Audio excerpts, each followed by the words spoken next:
I am Scented Fawn, a traveler of the fragrance space-time. Today, I will be sharing with you some of the footage of my very short journey of one day on the mountains of Peloponnese the previous weekend. Its autumn colors, my hiking finds, and also my vanilla-focused fragrances that I chose to bring with me to complement the autumnal montane atmosphere. Enjoy.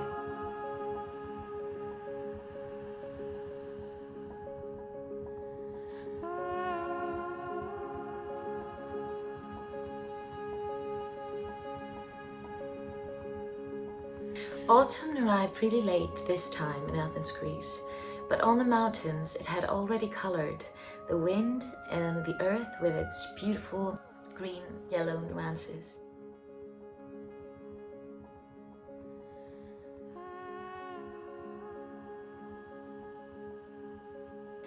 Thus, I was really excited to get the chance to wear my beloved Turmeric Latte by Lush once again.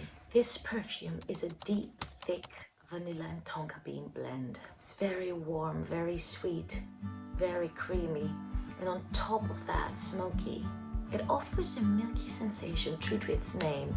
It feels like the creamy, sweet foam that concludes a delicious coffee latte.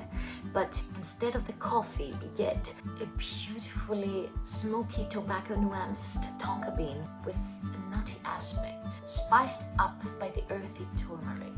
It feels like warm milk and spices. It's very inviting. On top of all that, also benzoin to make things even warmer, even more seductive, to give depth as an amplifier of the vanilla character of this fragrance. I find that it has a lot of similarities with Tobacco Vanille by Tom Ford, but this perfume here is rounder. It's less harsh on the spices, because in Tobacco Vanille I find the clubs really intense. Also, there is this beautiful frothy sensation that elevates this fragrance to another level of deliciousness, and combined with the cold wind of the mountains, even more delicious and inviting. I really love this fragrance, Turmeric Latte by Lush.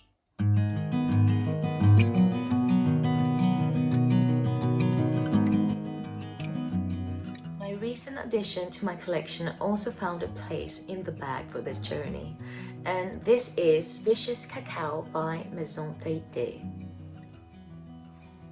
This is a light cacao and vanilla perfume with a very interesting bitterness in the background. There is oak moss inside, and combined with the chocolate, it gives it a very interesting twist. It also matches the bitter character of the raw cacao bean sensation this fragrance has. So it's very edible, but it's not exclusively gourmand because it has all these interesting aspects in the background. It feels dry and dusty with a cacao powder sensation. During its wear, at some point, it achieves a milk chocolate quality. It becomes very chunky, very sweet, very round and aromatic.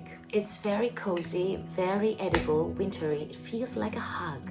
It embraces you like a sweet hug, like a sweet blanket in the winter. Its only downside is its longevity and its intensity, because its texture is very light and ethereal. It needs a lot of sprays to boost it and to help it keep its beautiful chocolate qualities. Again, my opinion is that not all fragrances should be strong and everlasting. Lighter scents also have their charm with their sweet and discreet conduct. It feels like they're embracing you with their light texture. So this was Vicious Cacao by Maison Tayté.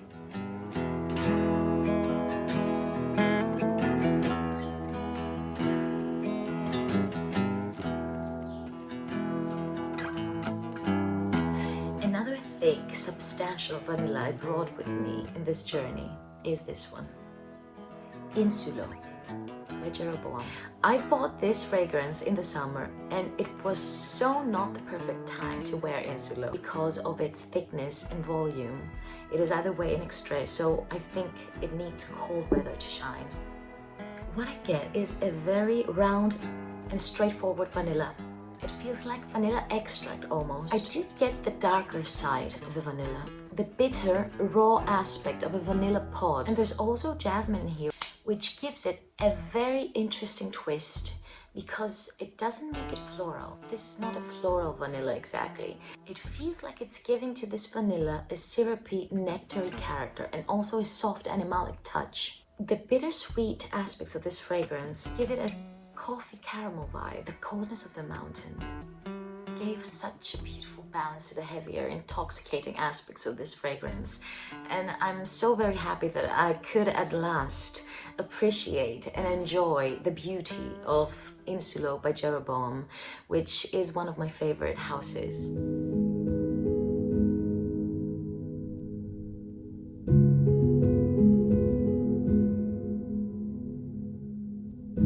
Another very interesting vanilla I got to try is Heroine 1980 by L'Absolu, which is an Italian niche house.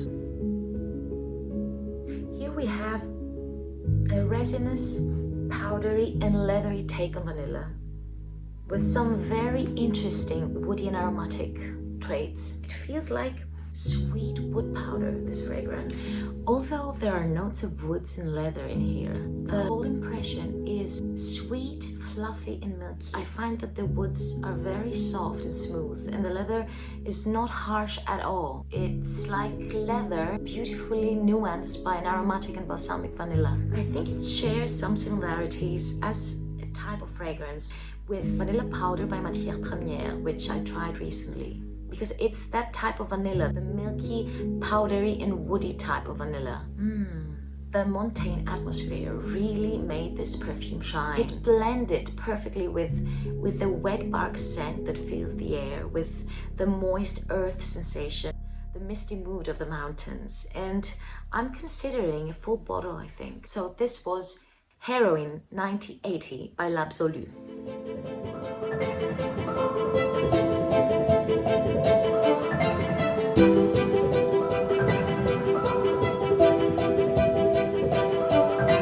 Straying a bit from the vanilla path, I also wanted to include a fragrance that captures the depth of mountain forest. We went for a 9-kilometer hiking trip in one of UNESCO's protected geological parks.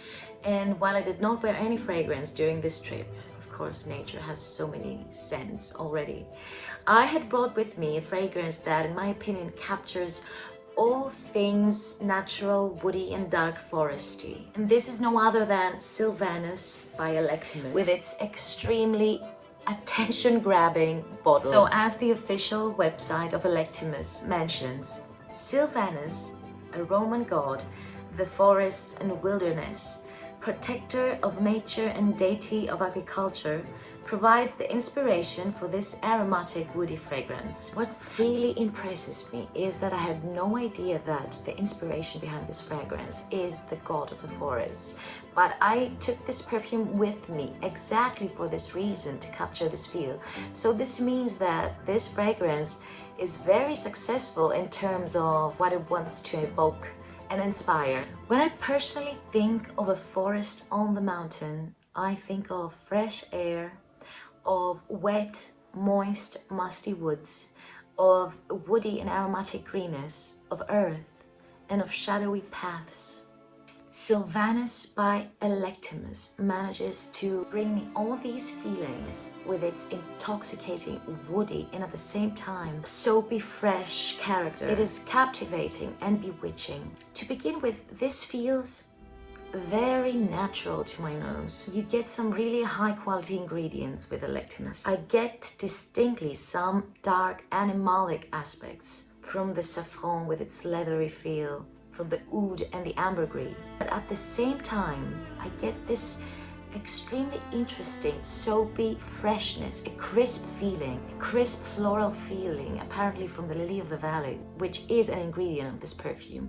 And maybe the musk also plays a part. This fragrance feels like it has captured the wisdom of the forest. It feels like a druid's potion, like it has experienced many winters before. It has an eternal and everlasting element about it. Oh my. The bottle feels so substantial. It's like a potion in my house. It's a masterpiece.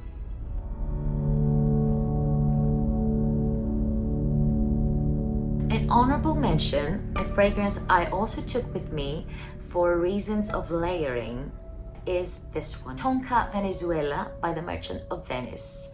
This house has released an Accordi di Profumo series, which includes some accords. You can use it to accentuate, amplify notes you love in your own fragrances. I used this here on top of all of the above mentioned fragrances, and it really gave to them an even warmer and captivating wintry cozy aura. It's also beautiful on its own. It's a really edible vanillic tonka bean perfume.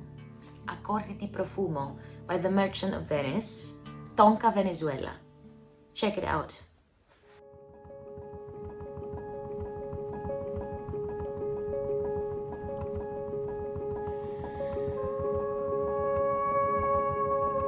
This was a small peek on my journey on the mountains.